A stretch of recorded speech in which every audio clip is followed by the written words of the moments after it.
just decided it'll be me and you today. Mostly, this is just an intervention of me and you. That whole elaborate that setup, nothing. That's fair. It's about the hat, isn't it? There you go. You know, we have someone on the network called Kathy. What are you trying at? What are you trying to get away with here, Al? It's been a while since we did this. I want to say that this is our second episode of Staff Meeting, which is where everybody on Non-Productive comes and talks about the things we're making for Non-Productive. And I just now realized that I said it would be weekly when I meant it would be monthly. But maybe hold my feet to the fire on that one. Maybe this is a weekly thing. Maybe we should do it all the time. Just me and you. And a cast of thousands as I one by one introduce everyone back into the stream. Russell, Jen Rogers, and Dave. Fan club famous Dave. Hello, everyone. Welcome to Staff Meeting. We have so much to cover this episode. First, let's do a little round table and catch up with everyone. There are two new faces who weren't in the first episode. Jen, I want to throw it to you first. Jen Rogers, we all love your art. We love your enthusiasm for Umbrella Academy. And frankly, we love you. Talk to us a little bit about what you've been up to lately as I creepily pull the camera directly onto you. Oh my God. We've not discussed any of the cutting or the camera angles or anything during this. Well, mostly just trying to get through one of the most awful periods of our lives. Summer. Yeah. I agree. The worst possible season. If you disagree, leave a comment and I will block I hope you can't hear the giant fan I have going on behind me because it's so goddamn hot. No, I can't actually hear it, but I feel it in my bones. Yeah. So, it's been a hectic time. I'm so glad to get to talk to you again. There's so many different things I want to talk to you about. I hate to make it like Umbrella Academy only, but it's going to be a lot of Umbrella Academy on this. It's going to be 90% of the one frame of information we got from Netflix Geeked. For people who don't know, I'm married to Russell, and he has to hear about this all the time. And you should feel terrible for him. I have plenty of geeky hobbies that I want to talk about, so it's okay. You're allowed an obsession. I get intense. Mm-hmm. But yeah, mostly just getting by, doing the boring 9 to 5, but also been working hard on artwork for Russell's Game Tiers, which we'll talk about later. Ooh, yes. And pretty excited about how that stuff is turning out. I really love it, and I can't wait to talk about the cover first of all, and then everything else afterwards. Dave, we haven't had you on the people who are on our fan club know you. You are a frequent. What is it? The little tag they give you? Top fan. Conversation starter or something? Yeah, a problematic person. Yeah, that's probably yes, Dave, how have you been staying sane the last few weeks, months, years, however long we've been doing this? I don't know if you call it staying sane. But I should have cleared that with you first. Sorry about that. Well, you know what? You look fine. Lots and lots of miniature wargaming. Nice. Like too much miniature wargaming. At pretty much any level of miniature board gaming is too much. I did see you posted a little picture of the apparently Muslim-coded paladin in the D&D set, and I did see it for sale, and I was like, I might have to put down $5 for this thing. It's pretty cheap, and it's cute. I mean, there's connotations from paladins originally being in the Crusades. But as geek culture has gone on from D&D, it's like more just generic holy warriors. So it's good to see other religions represented as holy warriors. Yeah, it looks cool at very least, and maybe worth a couple of bucks. But yeah, well, we're going to be talking about a bunch of geek stuff with each other. In fact, this is the time we should probably share the agenda. I don't catch up with Al or Russell. If I talk to you via a live stream to the internet last week, I can't catch up with you again. It's really nothing new. Nobody ever wants to know what nobody wants to know what I've been up to during the week. It's very creepy. It's very much what we do in shadows, staying in a coffin and emerging. All right, so our agenda for today, we're going to talk about Geek Week, Netflix's appropriation of geek culture. Umbrella Academy, of course, as we said. We have some speculation about the titles of the various episodes. Not quite spoilery for anybody who is worried about that kind of stuff. Tears update about Russell and your latest release just today, actually, at the time we're broadcasting. And then we've got some more stuff. Hopefully we'll have some book club material that we could go through. And then, of course, at the very end of the show, and we'll give you plenty of notice before we start, just in case you haven't seen it yet, we're going to talk about Loki. It premiered on Disney Plus today, and maybe answer some viewer mail questions. So let's begin. Geek Week. I was immediately angry as soon as I saw that they were doing this.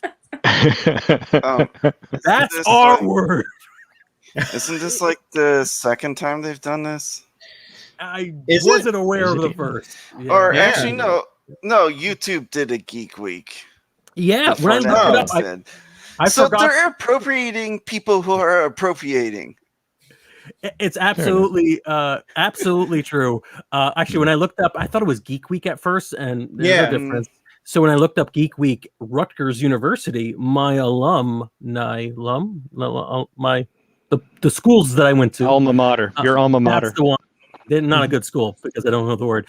Yeah, they do a Geek Week officially. And I'm like, when we ran a game club at Rutgers University, knowledge drop, we had to like meet at the basement of a river dorm and they chased us out with baseball bats. It was a baseball club, how things have changed. Yes. A little bit. But no, it is cool it is as a friend of the show, Jesse Baruffi, author Jesse Baruffi, has said, it is a geek culture having won the culture wars is a monkey's paw wish. Yeah. It's both really cool and then very terrifying. But let's focus on the good stuff. There's a lot of awesome things coming out of Netflix. And anybody have any highlight they want to share with the class before we go? Oh, absolutely. I'm extremely excited for Taken on Ice. I'm very into that. That's like they showed me that trailer and I was like, no, I'm in. I'm pumped. So tell us more about Taken on Ice. So it's got Liam Neeson and Lawrence Fishburne, and like it's like they did Taken on a train, they did Taken on a plane. Like it's now it's ice road trucking with Liam Neeson. I'm here for it. I want to see this awesome movie of like extreme action star Liam Neeson going ice road trucking. I'm into this. Taken on Ice. Let's do it. So that was one of the little bullets that showed up in the synopses, and I was like, I'm not. They showed the trailer for it. I was like, it looked really good. So I was. But now that you've referred to it as Taken on Ice, I'm deeply, deeply excited about it. Hey, guess who just geniusly used the private chat to let me know? I had to scroll down because I didn't see Gwen. Gwen is also here. Gwen, we miss you, and I haven't seen you in forever, and we'll catch up after the show. But now you're exclusively here to talk about geek things and then eventually books, as you are contractually obligated to do every social interaction. Yes, and you brought books. So Taken on Ice is wonderful, Al. Thank you for that observation. Anybody else have something that they've seen in the Geek Week teases? Dave? It's actually not a show, but Magic the Gathering announced on Geek Week that they are releasing a small Stranger Things set. Yep. Oh. Yep. And some of the artwork they show previewed for it looks really, really good.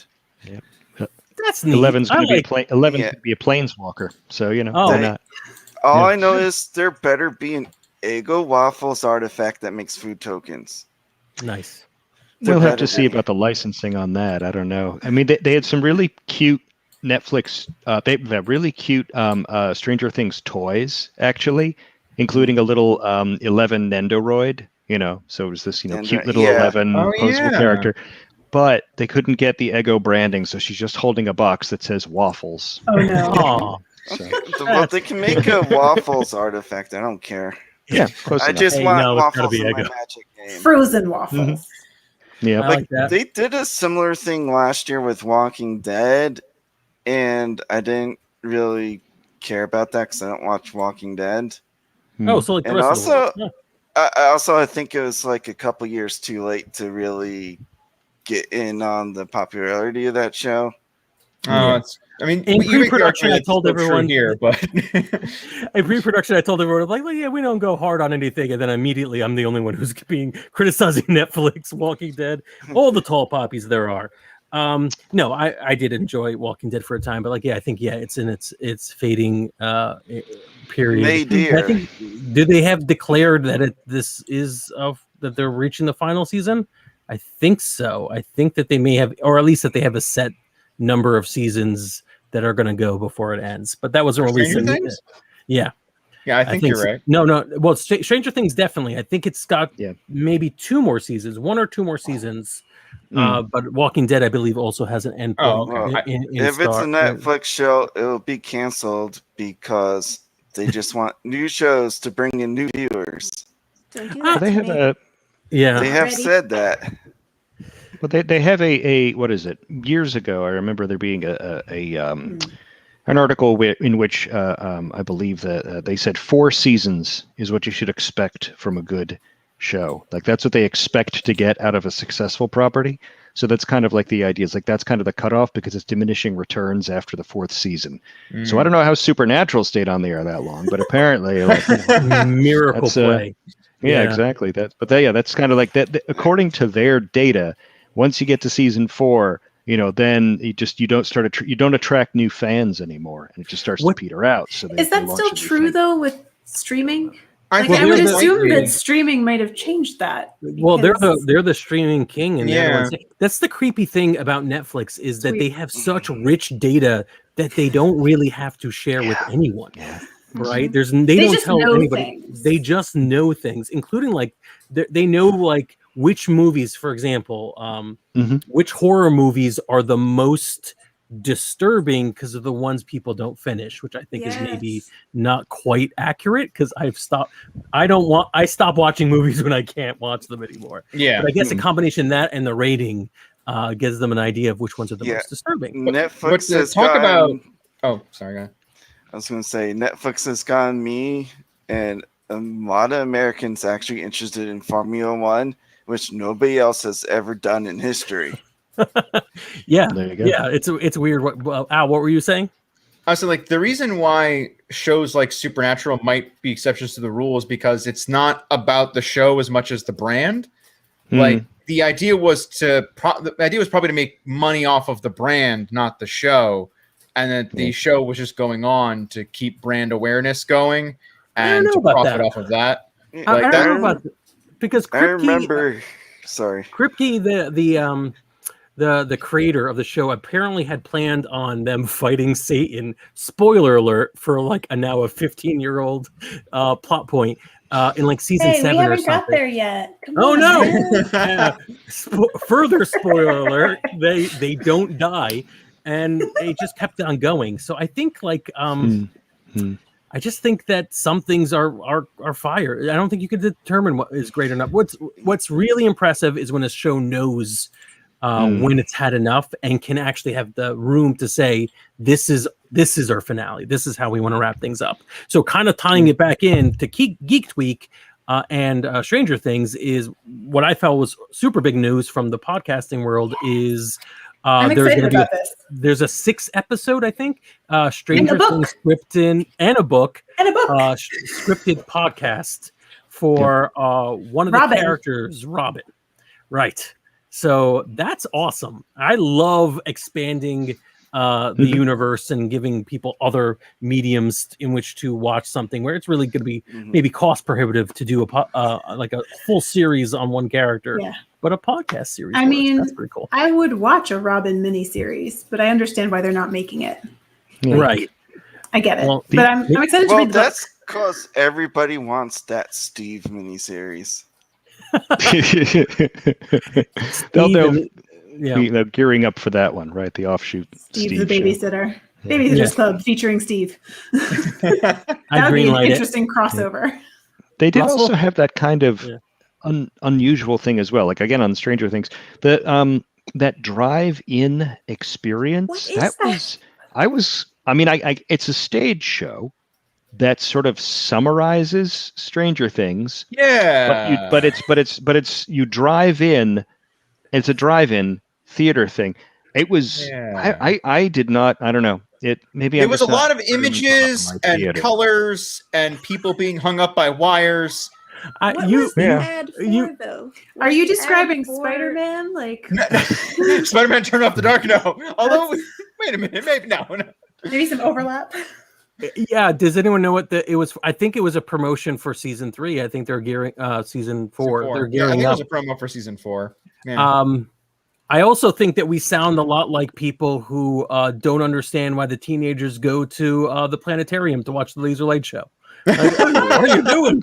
I mean, Teenagers in the right. planetarium all night. What are they doing? Yeah. I'm just not sure. Like, is that a show they are going to show on Netflix that you can watch on Netflix, or is it a production they're putting on? I think it's just a bit they were doing for Geeked Week. I think. Yeah, I think they're gradually gearing up for those pop-up events that used to happen back in the before times and the long ago. I remember there was a bar or something. Yes, I have friends who went to that bar in like Brooklyn. The themed Stranger Things and had the lights on the wall, the whole deal. Right, and all that stuff obviously faded away last year, and I think they're gradually creeping them back up. Drive-in theater is a smart place to try it because of the inherently socially distanced aspect to it. I'm sure we're going to get B-roll of it somewhere in some compendium of all the wonderful things that are going to happen in season 4, and I am really excited because I think I really do. So far, this cast hasn't gotten weird. Right, and that's the big danger of having little kids who have spent so many years in a role. They get really weird out in the wild, and I haven't seen that yet. So I'm pulling for them. I hope this works out. And Enola Holmes was a really good movie. It was very cute. We like it. Yeah. What has me excited for season 4 is 1986 is the year the national release of the NES in America. Oh, nice. So I think there's at least one episode about that. It's going to be one episode about them like camping out overnight to get one, or is that I don't know. I don't remember 1986 well enough. I know I was alive, but it is now. I don't know that it was back then. I don't know. It might have just been too much of an oddity. I remember a year later in 1987 in first grade getting made fun of because I only had an Atari. That will probably be a thing, though. Yeah. Well, because what's his name got the Atari. So that'll probably be a thing. Like, what are you doing playing with that baby's toy? Yeah, I'm just hoping it's pretty much 100% crossover with the toys they made us. That there's no original creepy footage in Stranger Things 4. It's just cross promotion for other Netflix properties. Speaking of which, Cowboy Bebop came up in day 2. I think that's great. And we got a release date, don't we? I think we do, or maybe we had that one from before. I think we have a release date for Sandman, which is amazing. Yes. Almost no footage, which makes sense because they're just now. They really sets though. Did you watch behind that video? the scenes photos? Oh, we got to take turns. We have to take turns, or this is going to be nonsense. But yes, Gwen, you say something. Did I watch what?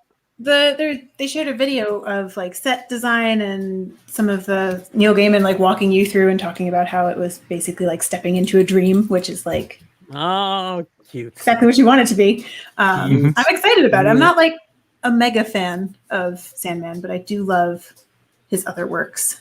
My youngest sibling is very into it. So, anybody here a mega fan of either Neil Gaiman or Sandman specifically? Sadly, no.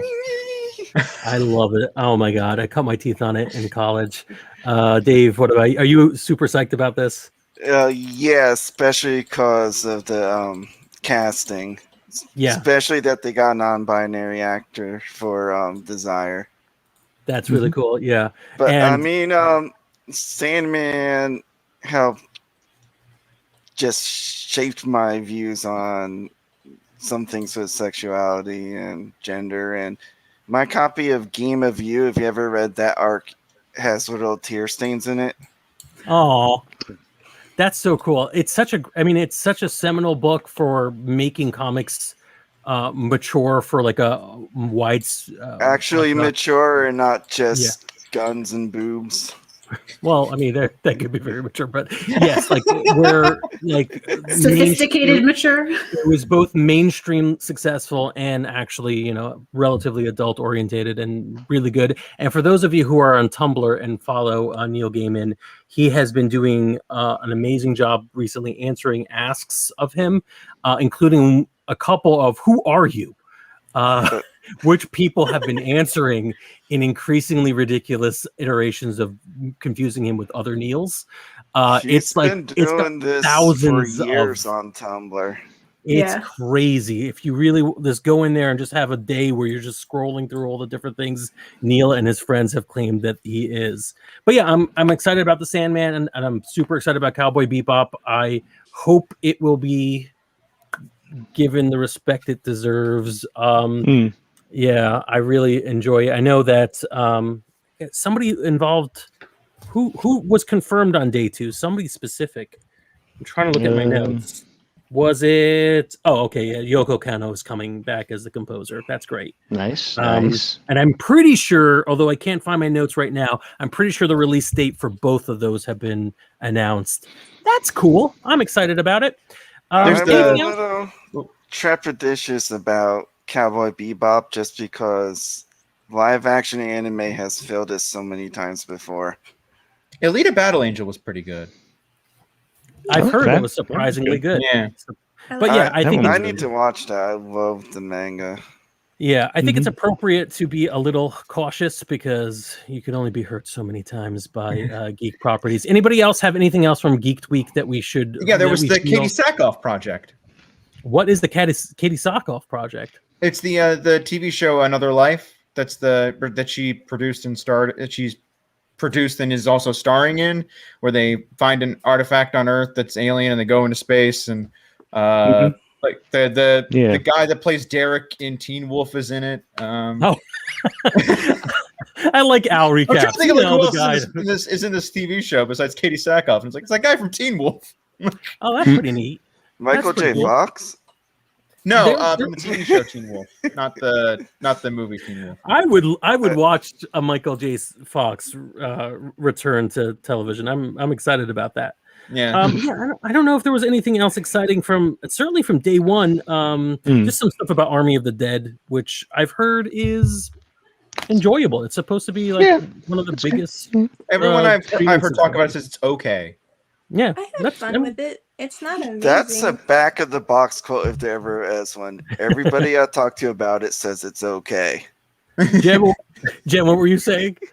I had a lot of fun with it. It definitely wasn't amazing. It wasn't even up to the standards of Zack Snyder's first zombie movie, the Dawn of the Dead remake from the early 2000s, which is surprisingly amazing. I hate everything else he's done basically, but that movie is solid. But Army of the Dead is not on that same level. It's much sillier. But I will say one thing: the zombie tiger is amazing because when it attacks, it does it like a real kitty cat. Oh, that's awesome. I've also heard part of Geek Week is that tiger was modeled off of a tiger that Carol Baskins is, if I remember the name correctly, from Tiger King. Had. Oh boy! You mean from Dancing with the Stars? Yes, that's what I meant. Of course, obviously. But like, I don't know how that works. How do they model the tiger? They put the tiger in a mocap suit, and then they have the little balls all over him. That must be it. So that's just commitment to again Netflix cross branding. All right, let's talk a little bit Umbrella Academy season 3. I want Jen to have the spotlight here, but I do have some awesome graphics I would like to share with everyone. We have the most important details of all, deep, thick information that we need to share with everyone right there. You can all like make room and try to find it right there. We have episode it's titles. All right, I'm cut out. I have actually never watched Umbrella Academy. Okay. Well, so let's see. The Umbrella Academy, we've got our season 3 titles. We've got Meet the Family, World's Biggest Ball of Twine, Pocket Full of Lightning, Kugel Blitz, Kindest Cut, interesting, Marigold, Off Vita Send. Oh no. Oh no. Wedding at the end of the world. Who? And 6 Bells and Oblivion. All right. So I don't know if I could share that throughout this. Who wants to be part of this conversation? Al, have you actually watched Umbrella Academy? I have not. I All read right. half of the original graphic novel, and that's it. I'm going to cut you off immediately and remove you from the stream. I'll put you back in a minute. I swear. Same thing with Dave. Goodbye. And now we have a little bit more room. Russell, I can remove you as well if you need a break from Jen Rogers. I'm happy to hear what she has to say, so I'll hang in. Good answer. You have opinions too. You have. I do. Yes. Have umbrella opinions. All right, and I've already talked to Gwen about this, so she wants to be in it. So, what do we think about all of these? I'm going to see if I can pull that up and share it without overwhelming. We all just lean to the side again. Yeah, we can do that. It's definitely fun information for the speculating fans to sink their teeth into, but I do feel a little misled. They made it seem like it was a first look. So I wanted clips. Yeah, for and sure. I got titles. We would at least get like a couple stills, or I know that episode 1 is supposed to be mostly edited now, so maybe a short clip from episode 1. I don't know, but the titles is something. I'll take it. That's very kind of you. I feel like this is a we're on a little bit of delay, but yeah, I feel like this is a maybe a last minute. Our production schedule for this hit show has already been set up. We don't have time for Geek Week right now, but here, take this. I feel like that might be it. A little. I felt that way about a lot of the stuff. A lot of their stuff, I felt that way, that they were just kind of like, oh yeah, we're doing this thing. We got something to show, I mean, especially. Yeah. Does it feel a little bit like they realized that the world was opening back up and we weren't all like automatically going to sit on our couches and watch all their stuff anymore? And they were like, ooh, we might need to like draw them back in. Diabolical. Now that they can go outside. Diabolical accusation from Gwen regarding Netflix. I don't know if they have that kind of power, but I am prepared to have a lengthy conversation about it. I don't know. I feel like Netflix would have been happy to put out more stills. I think it's the Umbrella team themselves and Steve, the producer. I think they're the ones going all mystery box on it.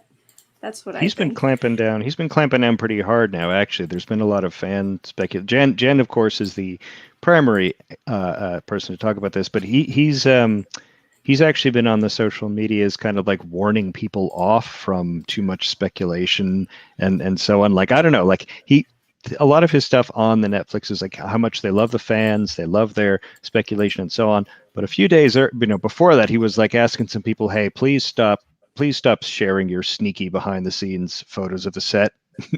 Yeah. So on Friday, this past Friday, they were building a pretty elaborate set. I guess since he was so worried about spoilers, I won't say what it was, but I don't think it ruined anything about the plot. But they were building this elaborate set out in the middle of the public street. People can see it from the street. People can see it from their apartment windows. And there's some accounts that are even crazier than I am, just gathering it all in one place. And I think Steve had a fit of frustration, and he started saying to one of these girls, and she's like a 16-year-old girl. I feel awful for her. He was like, why do you want to wreck this for the other fans? And he was like, a real fan wouldn't ruin it for other fans. And I was like, oh no, that's terrible. Maybe this is all just like an alternate reality game that has something to do with season 3 where everybody's in on it. Yeah, I mean, I really don't like having things spoiled, even though, the world is changing and what we think about as spoilers is it's changing, right? But at some point, I love to have fan interaction. That be so obsessed that they're following you and taking grainy photos of your set. I don't know. Doesn't that mean you've made it? Like as a creator? I guess I have a theory. Right now they're shooting episode 7 out of 10. I think they're in the home stretch. They are starting to maybe have some reveals that they feel carry some real weight. And maybe only now they're starting to get really extra sensitive about like, no, we want this to be a secret. Like that's kind of what I think might be happening. Oh, yeah. My mom loves me. Yay! For those listening to the podcast, Jen's mom loves her.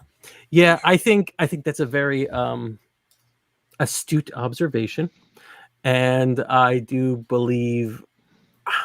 I think we're going to get more complicated, plotty things, which is not really a shame, but not necessary. It's character all the way for me for this show. And for everyone I've ever talked to, my nieces and nephews love this show, and they spend. I have one sister who has like 5 kids. I don't know why I said like. She has 5 kids, and they all argue about who they are. I'm not really sure. It's just a number, but they constantly like discuss who each of them are on the show.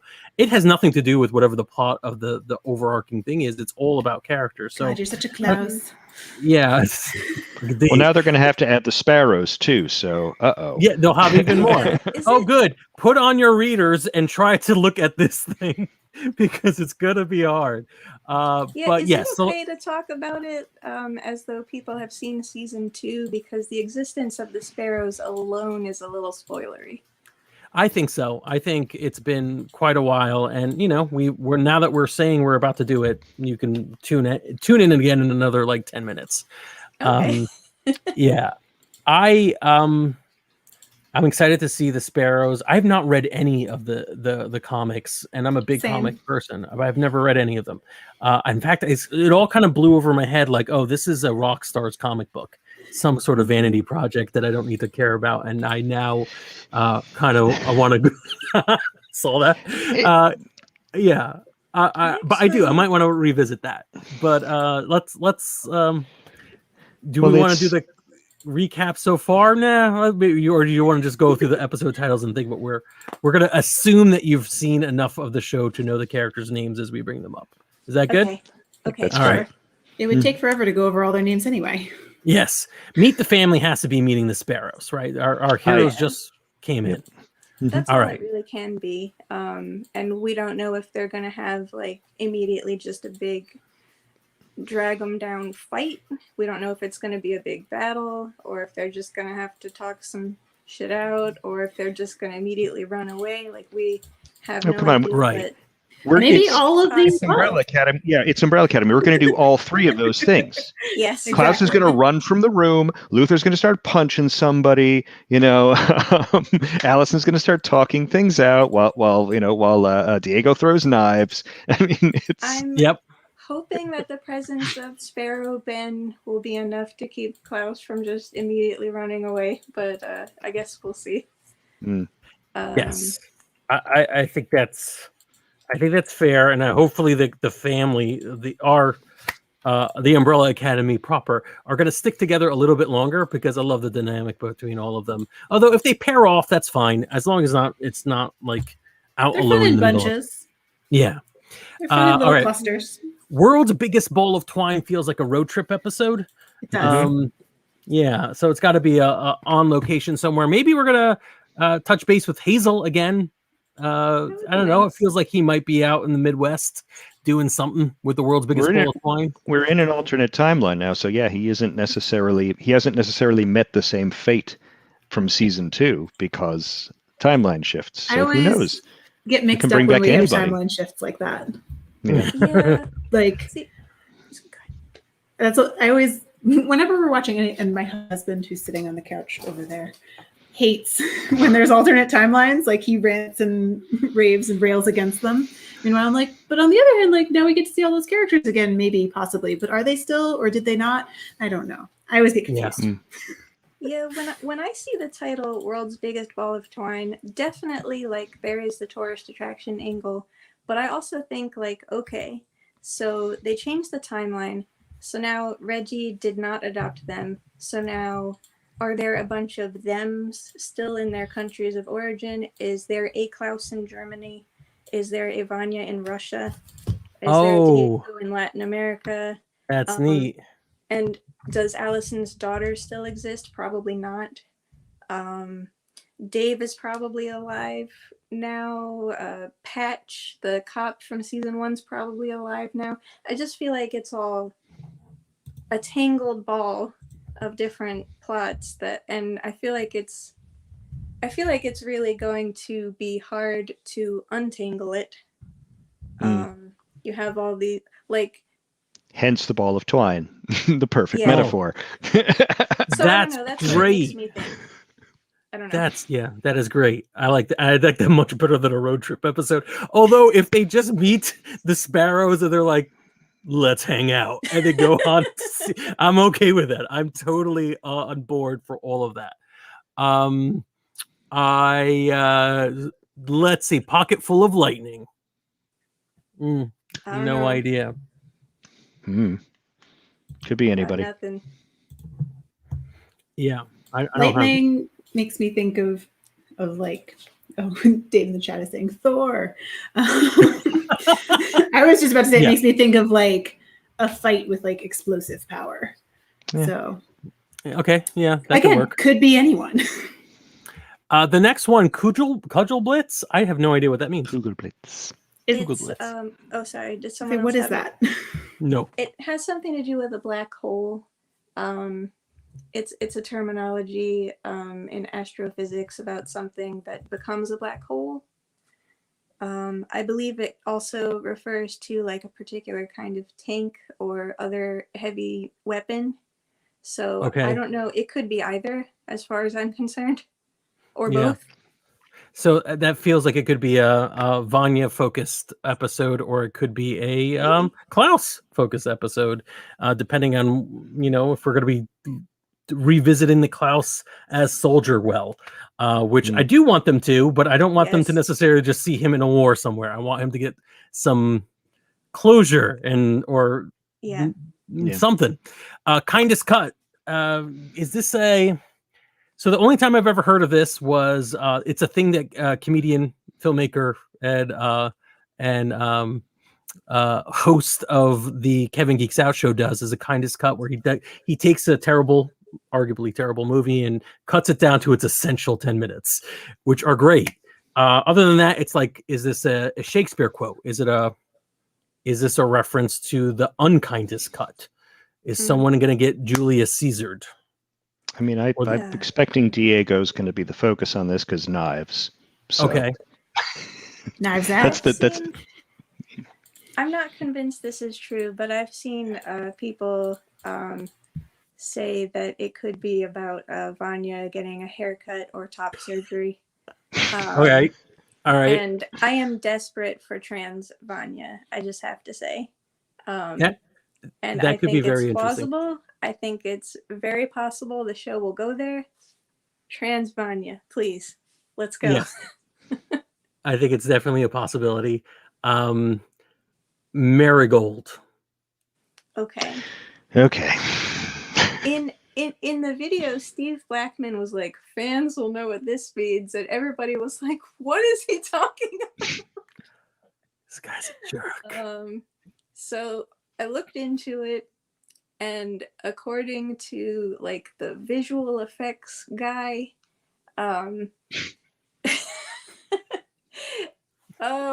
this is very disturbing. Jen. This is very disturbing.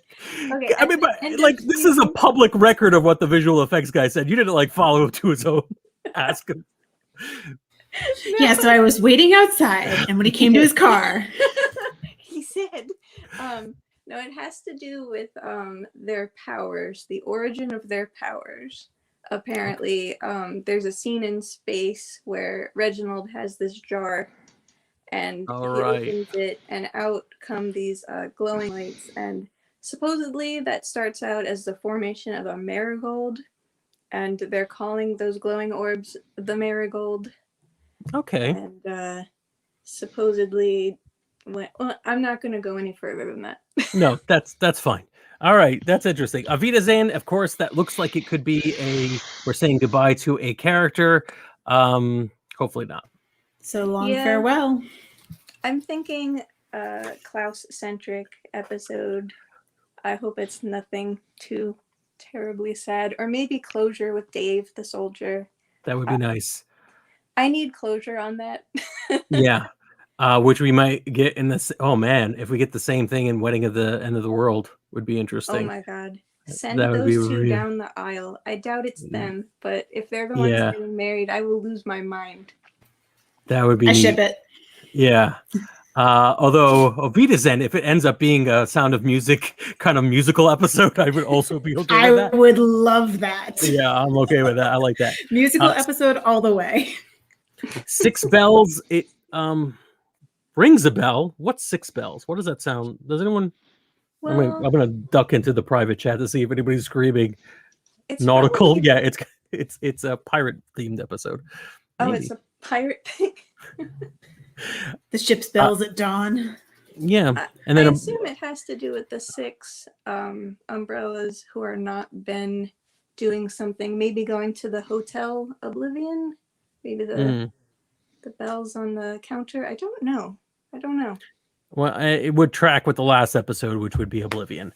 So for those of you who are big into character, this seems like it's a plot-heavy season, but that doesn't mean obviously that character development can't happen. There's plenty of interesting ways that all these characters can evolve over this season. I'm excited to see any of it. What is one thing you want to pull? Everyone who's a fan, what's one thing you want to see in season 3? Okay. Russell, you go first. We'll leave Jen for the end. Oh God! I mean, we've talked about Hazel making an appearance, and I love Hazel, so it would be fun for him to come back. But I think I also do like we had those huge power, showing people showing off their powers to like peak effect at the start of season 2, and then at the very end of season 2. I would kind of like to see a little more superpower crazy stuff, especially now that we have a whole other team of supers. I think we have more reason for people to be doing the crazy, like over the top stuff. And I mean, the budget's got to be there by now. I mean, look at how many people want to see this show. Right. Yeah, that's a good idea. I should have went first for having the least, for being the host, just to get it out of the way. I want to see more Ben stuff. Loki things. I just want to see more Ben doing Ben things, but actually seeing them go full superpower Russell would be a great idea. Gwen, what do you want to see? Now that we've said it, I want like a musical episode. I want them to sing and dance and all of that. I think that would be great. I love it when any show has dancing. But also for Andy, I want like the emotional family drama, because he always complains it's a crying episode, and I want him to have reason to be crying at the show. So I want the family juicy drama, relationship stuff. All right, Steve and Jen did tease. Oh, so go ahead, Russell. He did tease they're going to have even better needle drops in this one, so you should look for even more fun, music to show up in this one. Oh, nice, good. All right, Jen, if you could limit it to one. Okay, I'll just do one.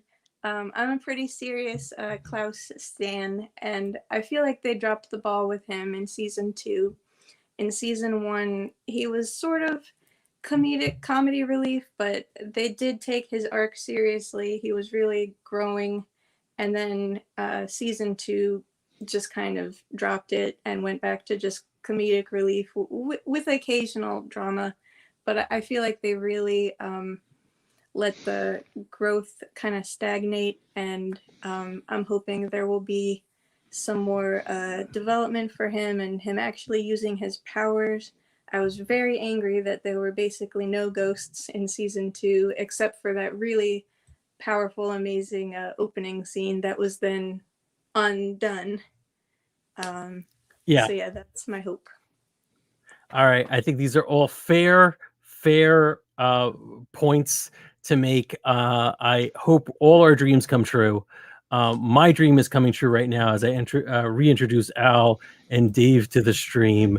Yay. Good contribution, guys, in the private chat. I have so much fun speculating on stuff I've never seen before, because I can just say whatever I want and it's right. And there's at least a 90% chance of it being based on a Nirvana song called Marigold. Agreed. To go back to our agenda, I know we're running a little late, but we have plenty of time because the times are time is infinite, and we never said where we were going to stop. So let's get our tiers update. Those of you who are following Russell on social media, you got a big release today. Talk to us about it, Russell. Sure. So a couple of weeks ago, I released sort of the quick start version of my upcoming tabletop role-playing game, The Tears of a Machine. It's young adult drama and giant robot combat. I released a quick start, sort of a sample, and today I actually released that same content as an audiobook, which is important to me because a big part of my drive to make this version of the game is to actually have a more accessible audiobook version out there. So this is kind of proof of concept. You need a special e-reader in order to have it play back, unfortunately, because it's just not as widespread as I would have hoped it would be by now to have these accessible books. But but I've got that out there. And when the real book, when the complete thing, which is all written, by the way, when the real book is kickstarted and funded and all that, I'm going to have a whole bunch of podcasters and streamers and other game designers, record the audio for it, including a certain Frank Hablawi, who's going to cover a chapter of it in there. So it won't just be me droning on. You'll get to hear all these great, exciting people, read the book to you. So also droning on. And I have tried the screen reader function, and it does make following the written words so much. You have a little sample YouTube video or Vimeo movie video, and it does make reading along so much easier. I didn't realize how much of a auditory learner I am. So reading it through is helpful for me, but hearing it read out to me as I'm reading it through is very helpful. So it's fun. That's the great thing about it, honestly. People kind of think of accessibility tools as being like for a blind reader or a dyslexic reader, but everybody learns better with sort of a multimedia experience. So that's why I figure it's just got to be out there. I think more people can appreciate it. Dyslexia is a lot more common than people know, honestly. So I think that people who don't necessarily know that they have a mild dyslexia will really find this easier to pick up when they can read along. The text's highlighted on screen. They have a human voice speaking to them instead of a synthesized computer voice. I want to make it that kind of experience. I guess I should tell people where to find it. At Robot Claw. At Robot Claw is my Twitter, where you can find it's my pinned post now. And if you hang around on itch.io, you can search for The Tears of a Machine SC, and you'll see the page for it up there. So even if it's not your bag, please just take a look at it. Take it for a run and let me know what you think. I'm hoping I'm doing this to try and broaden the audience in a way. So yes, I think it's a great idea. And just to narrow the audience a bit for a second, Jen and Russell, what's it like working together? Married couple working on a creative project. I need to know the juicy details. It's interesting. We worked on the first edition together, and this is now the second edition. And I kind of like the evolution from the last one to this one. The last time I feel like I was pretending to be someone else. I was doing like an anime style stuff, which isn't my style. And this time we had kind of an awkward start working on the art, and eventually I kind of had the realization, like, I want this work to feel like it's mine, like that it comes from me, and Russell is totally cool with that, and I think that the end result of what we're getting now is so much better. What do you think, Russ?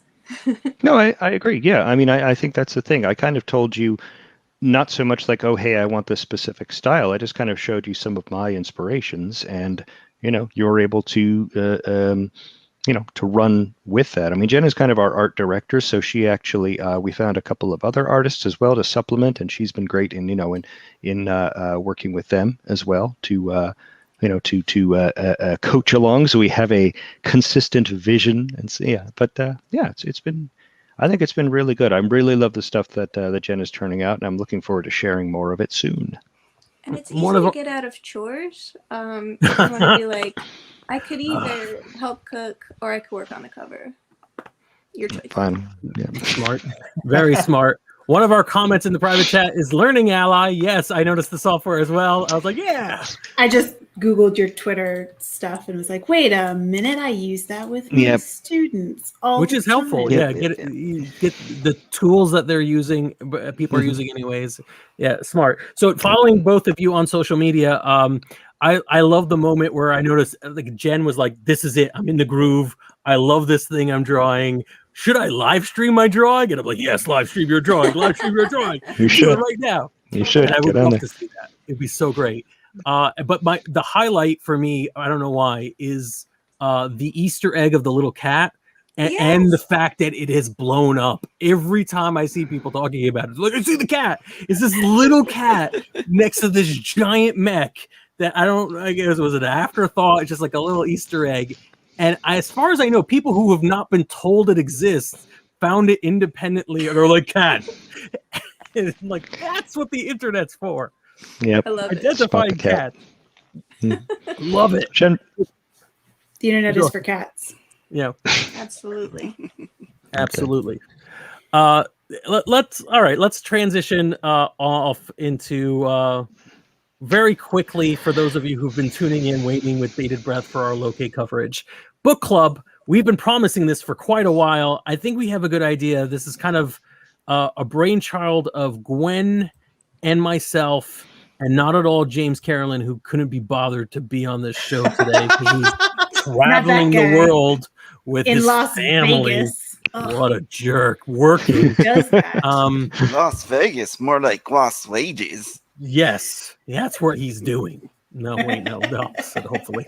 Hopefully you're doing well, James. Yeah, but so we've done book club before. We've been trying to do another one for a while. The first book club I think we did was many years ago, and it was like I was pregnant when we did that book club. It was there was an even darker early, shade of magic. Oh, like the way back before that book club? The way back before one was Jules Verne's Mysterious Island, and it was a tie-in to Lost, which was still on the air. Like, oh, we're gonna do that because we're talking about Lost, and we'll be able to stupidest idea. See, I love reading. I read all the time, but I do not like being told what to read. So I can't do book clubs. Surprisingly, a lot of people don't enjoy being told what to read. I teach English to high school students, so I have a lot of experience with telling people what to read and them telling me I don't want to. So I get that. And you know what goes over really well? Independent reading, where it's like, you know what, you get to pick a book, any book, whatever book you like, and you're going to read it, and then you're going to tell us about it. And that's basically what we're doing here. High school, I liked all the books they assigned, and I finished them so fast the teacher assigned me extra books.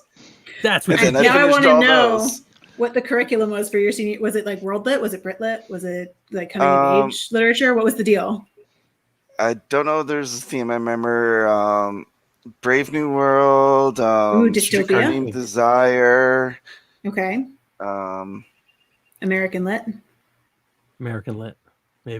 Brave New World isn't all this Huxley British. Well, if you know what Dave's high school American.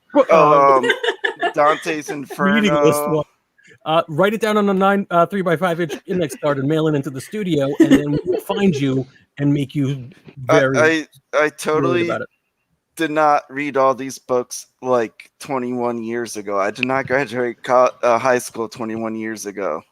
Oh, was this a college thing? No. Well, then it's irrelevant. No, okay, but seriously. So what we are doing, as Gwen gave us a wonderful transition that we stepped all over, is we are in fact reading on our own. We're doing Choose Your Own Adventure Book Club. Choose Your Own Adventure Book Club. So I guess we're going to try it out. We don't really know. We talked a little bit about it last week. I think we might suggest a few titles that are really good, or at least tell people in advance what we're reading, so some people can opt in and be like, oh, I actually also wanted to read that, and having a reading buddy would be good. But for the most part, we're just going to touch base every once in a while, talk about the books we're reading, and really just discuss the act of reading and how it brings joy to all of us involved. I know reading is one of the few things I can do that never bothers me. Does that make any sense? Like I could watch movies, and I'll watch a movie that kind of gets under my skin, or a TV series that gets under my skin. I can communicate on social media, and it almost always does. But there's something about actually reading a book that I'm like, this just turns off all the background noise of the world, and I can just immerse myself. So I think it's nice to get into that habit. The problem is without anybody else, without a social structure, it's all on you when you're free time. I wish so you I think did that's a good idea. Earlier, because when I was reading Christopher Paolini's sci-fi book last year, To Sleep in the Field of Stars or To Dream in the Field of Stars, I wanted to just rant and rave about how great it was for hours on end, because it's seriously one of the best sci-fi novels I ever read. I just loved that book. I think you could probably get away with it now. I don't know what I'm going to pick first. There may be a couple of them if I pick enough short books. Do you have any ideas? Depending on how often we actually talk about things, you're going to hear about different books, because right. If I really like a book, I tear right through it. So, yeah. Gwen, do you have any ideas of books you want us to maybe to start off with as a suggestion, again, for anybody to pick up their own thing? Or so one of the things that I know I've been reading and working my way through currently was inspired by Netflix, the Bridgerton books. Oh, nice. Normally, I would pick up the book before I watch the show. This time, everyone was all like, oh my God, gotta watch the show. So now I'm working my way through. And the beauty of it is there's 8 Bridgerton siblings and they each get a book. So I will probably be talking about Bridgerton books for a while. That's a good idea. That's like the first thing that I'm picking up. And then I just have a couple of things that have been sitting on my nightstand. I got this one, Jennifer Weiner, Big Summer. Excited about that. Some body positivity and female friendships. And then I know there was something that James was pumped to read, and now I can't remember what it was. I have a couple. We'll have to check in with him later. I actually have a couple of game books and whatnot that I've kickstarted that I'd like to even try to do just to get something off my shelf. Again, that nightstand collection, something other than I don't know, the books I've been forcing myself to read for a while. Anybody else have a one that they can think of that they might want to launch? Dave, do you have one? Yeah, I'm reading right now a new fantasy novel, Realm Breaker. Okay. Apparently this author wrote a bunch of YA novels I never read. Red Queen series, I don't know. But I just love this novel because it has a himbo elf. Wait, the Red Queen series? Like Victoria Aveyard? Yeah. Yes. So yeah. Realm Breaker, I read that. it has a himbo elf. Okay, so she's got a new book out. I'm gonna have to put that on my to-read list. Nice.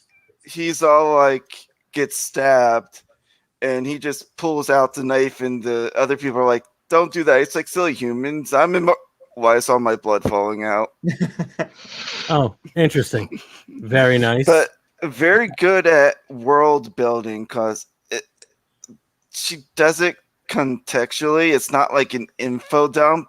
You just, what's this word mean? And then you figure out what that term is from how people are talking about it. It's a very smooth, seamless world building that really makes you feel like you've been in this series for a long time, even though it's the very first book. Yeah, it's very hard to pull off. I think it's my biggest problem with fantasy is when I'm like, I can't with the lexicon. I need use real words, which is why I tend towards urban fantasy, I think. Did you see on the Geeked Netflix thing, they actually had a spelling bee for for made up words from Witcher and Shadow and Bone, and nobody got anything right because it was all just this bizarre double A's and and umlauts and you just have to fantasy language. Witcher, you just have to find somebody that knows Polish and they'll tell you how to spell it. Yep, there you go. Oh, my favorite thing, Erwin, knowing the language that the series is based Audio on versus is full book. of spoilers. I think I've talked about this on a different podcast. There's something I guess I'm spoiling a Netflix show I don't know the name of, The Antichrist or something. There was something about, I think it was called The Messiah. and the main character's name in Arabic is Antichrist Jones, and I'm like, that's a little weird, isn't it? Here's call this guy Antichrist Jones? Does everybody else and the rest of the Arab world are what's going on with the show about Antichrist Jones that everybody's calling the Messiah?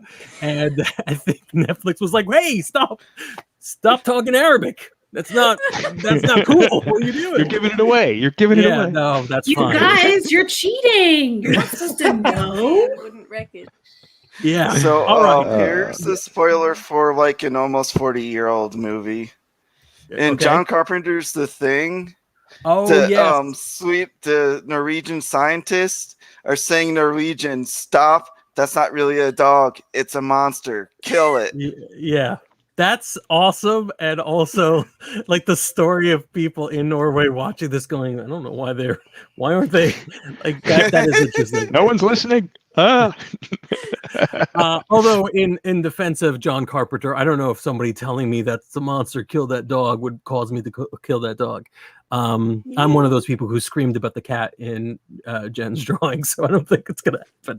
Like, yeah, he's a monster, but he's so cute. He's a pet that would become everything. All right, so we have a plan. We're going to announce this on our fan club. You can join us at facebook.com/groups non-pro and other social media as well.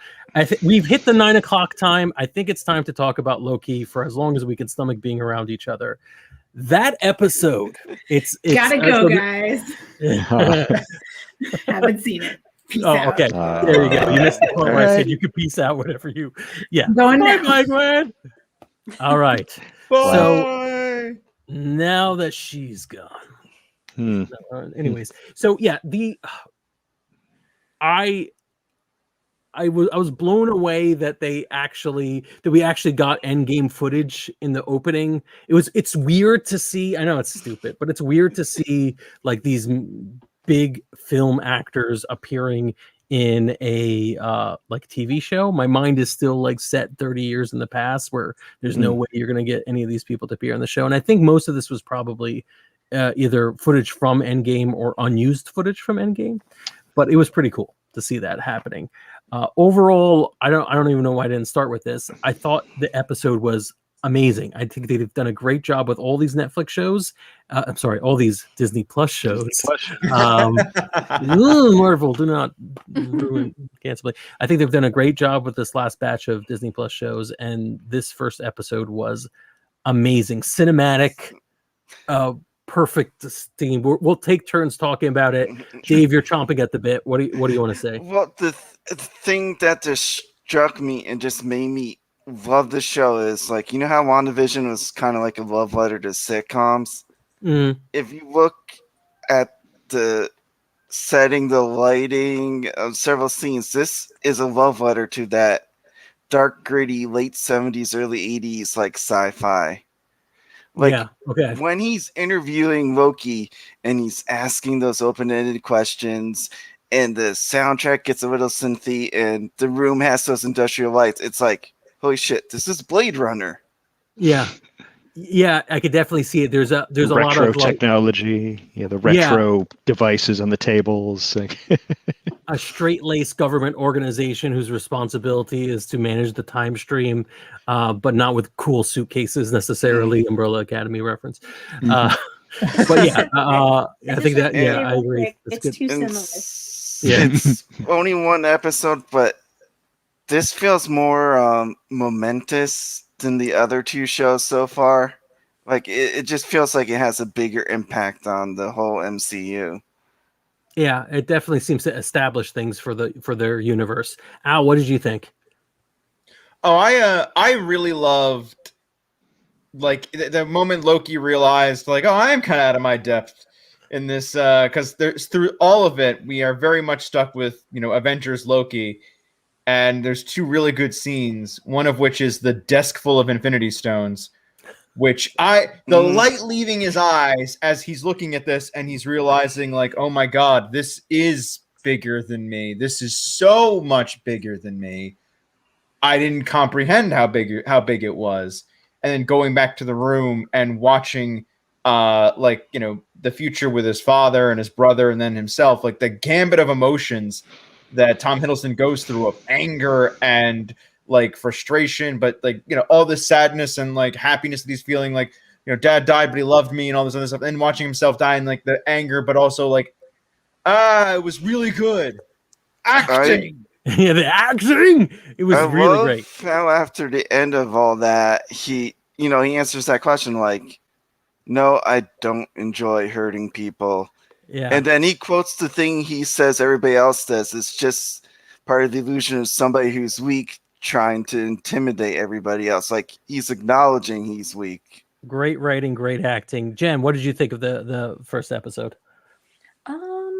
I didn't love it at first, probably because I was distracted by the similarities to Umbrella Academy. It was weirding me out. Like, they were doing the commission, but with Disney money, and that just feels unfair. Right? Yeah. But it really started to click for me when Loki started looking through his future, through the death of his father, and then his own death, and that held a lot of weight. Like, that, I really felt that, and from that point on, I was down. I'm looking forward to seeing what they do next.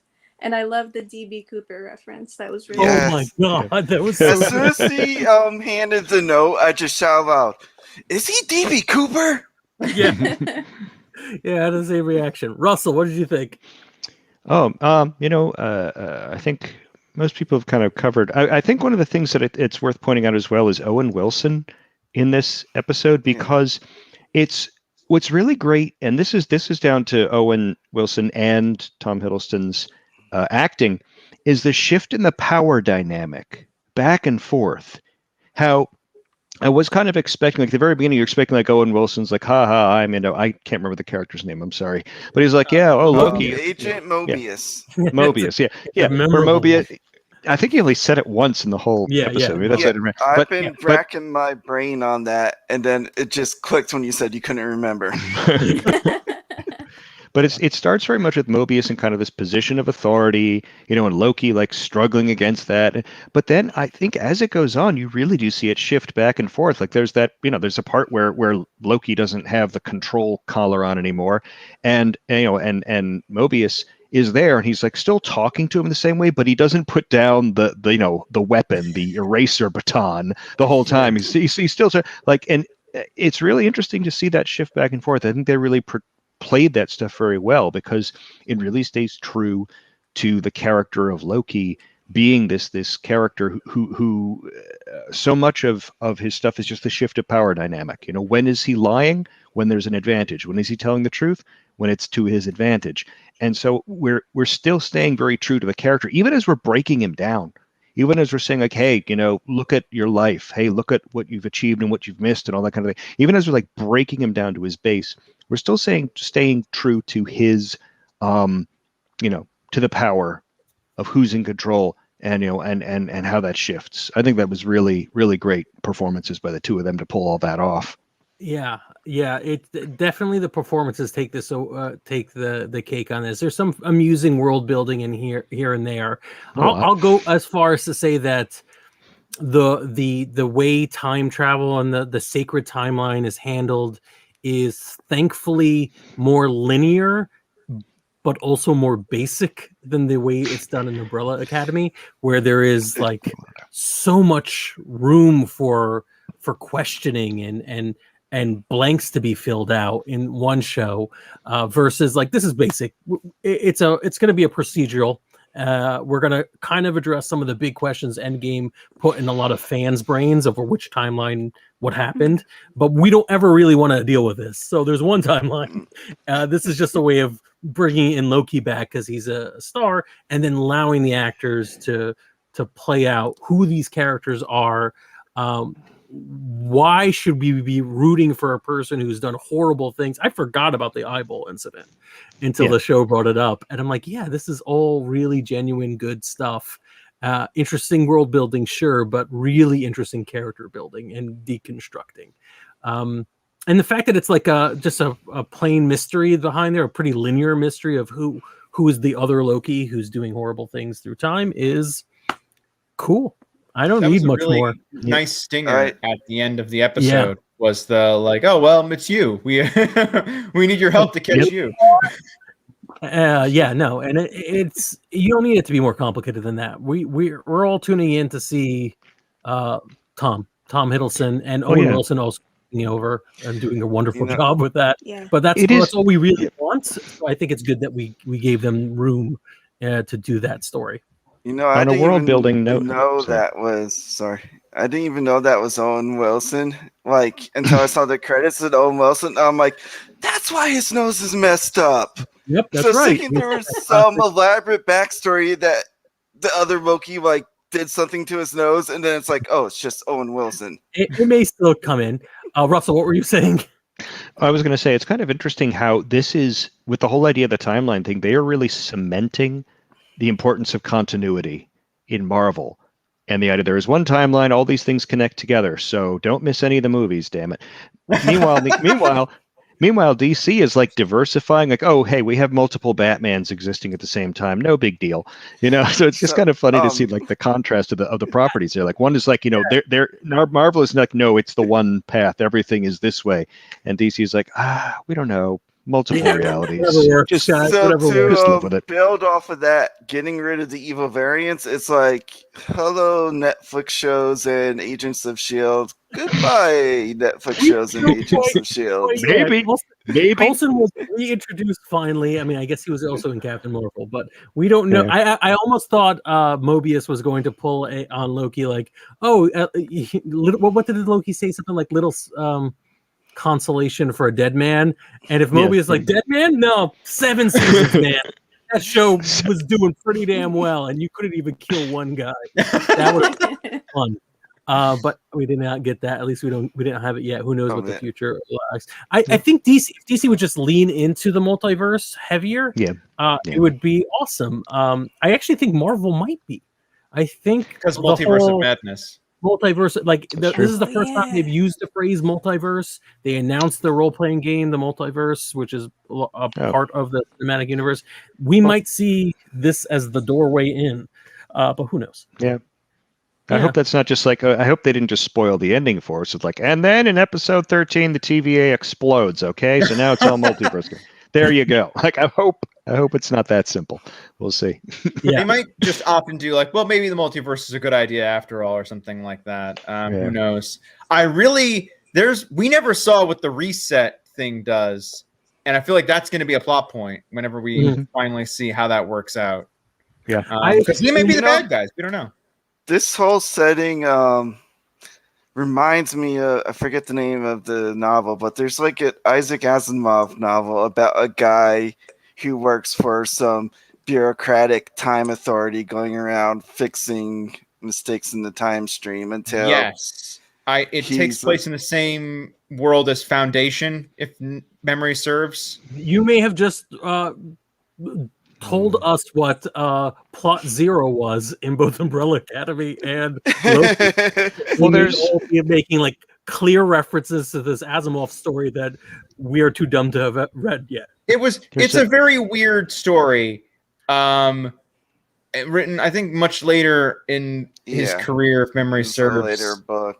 Yeah, it's a Philip K. Dick story that's called The Adjustment Bureau that I still haven't read. That's a similar thing. It's about people going around setting the world the way it's supposed to be. But I think there's supposed to be angels in that or something, because this was Philip K. Dick, as he was crossing his religious philosophical science stuff. So Asimov just had sexy robots. Yeah, that was Asimov's thing. Yeah. Sexy robots. That will be sexy robots. Sexy detective robots. Yes. Less drugs in his writing. Got it. Yeah. You know what? Tears of a Machine does well in its second edition. Sexy detective robots just could be. I'll let you write that source book. You can. Nice. I love it. I mean, it was one episode, so I don't know how much detail we could get into. We really, without being really obsessive over it, but excited to see the rest of the episodes. There's only 6 in this season, so these super short seasons are not doing it for me. Not doing it for me. But what are you gonna do? Before we close, we have some viewer questions that I would like to answer. I think we answered a lot of these already. What new show, book, game should I invest in? I'm going to do something corny and say like Tears of the Machine. It's coming out on Kickstarter very soon. But other good things. July 6th. I forgot to say the date. July 6th, Kickstarter launch. July 6th. Anyway. Yeah. Shows to get. If you haven't seen any of the shows we talked about, I think like we've spoken highly of everything we've watched. So yeah, any of those are going to be, obviously I can't imagine you've never seen Stranger Things, but if you haven't, get on it. And Umbrella Academy is maybe a little bit more vague to people, but yeah, that's a great show. 2 seasons, easy to catch up on, a lot of fun. I've been watching Doom Patrol on HBO Max. God, and I actually Brandon really Fraser in that show, man. Yeah, he's just done a great job. A few issues here and there with that show and how it deals with a couple of things, but you know what, more or less fun. Anybody else have one that we haven't mentioned? If you can, just blurt it out at any point. We're going to get involved in live chat. All the channels have a live chat as we go live, if that's what you're asking. Or if you're asking about our fan club, it's mostly a Facebook group, but we also have a Discord. You could join that and force us to use it. It's literally it. Probably a good idea. Probably a good idea. Yep. Yeah, and then I'm gonna remember like 8 different shows after this ends and be like, of course. I did not imagine that. Mm-hmm. And then finally, why no Witcher season 2? Toss a coin at Chababy. But we are getting a season 2. Didn't they announce that? Why no? Okay, so on Geek Week, I don't think they've mentioned anything, but we're only halfway through. Yeah. So we have 3 more days. Talking about their game properties in the last one. I'm also sad we didn't watch yet tomorrow's one, which is going to have Masters of the Universe and Resident Evil and Godzilla. And I'm like, what's happening? I want to be involved in all that. Like, next time. That's why we have to have it next week. Next week, we're going to have to do like a full retrospective of the whole. We'll do a follow-up and talk about them. But yeah, I'm certain Witcher Season 2 is going to be talked about in their final day, whether they're talking about game properties. But hey, this has been fun. Thank you all for joining. We're on all your major podcasts. For those of you watching the live stream, we're all on wherever you get your fine podcasts. You can download to the audio version of this show, and an archive will be available soon. I'm going to go round table. Al, do you have anything that you're working on you'd like to tell people about? Besides ZoloCon on the 25th of July, that's kind of about it. I would say go there and visit Al's Gaming Emporium and buy some video games and some toys. Mm-hmm. Dave, do you have anything going on that you would like to tell us about? Not really. Like, I don't have time to be creative. Do more art on your Dave on Tumblr. I haven't. Do it. Do more art. Your art. I'm so rusty now. Oh yes, that's the problem. You being rusty now. Come on, make more art. Did you see the later artwork I did where I actually took some lessons? No, it actually looks like real stuff. I just love the name of the blog, Dear Dave.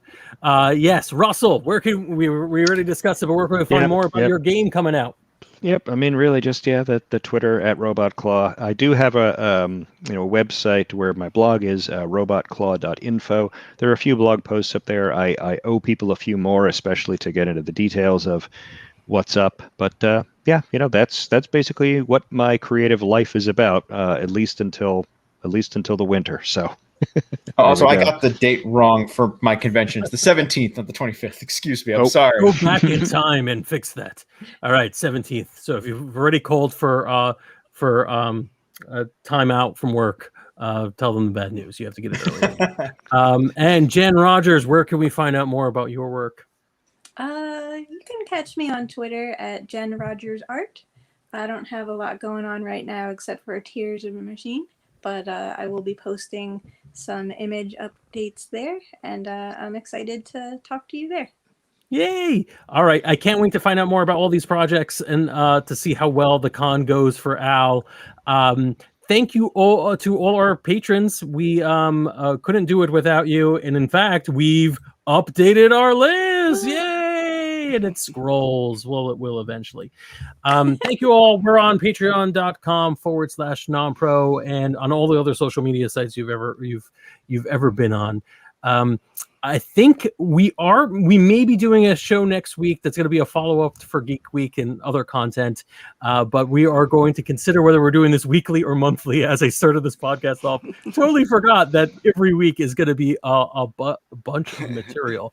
But you let us know by leaving us a comment on what you thought about Loki, about Geek Week, and about our show and our guests. So thank you all for joining. Good night, everyone. I'm scrolling up for the ending music video. So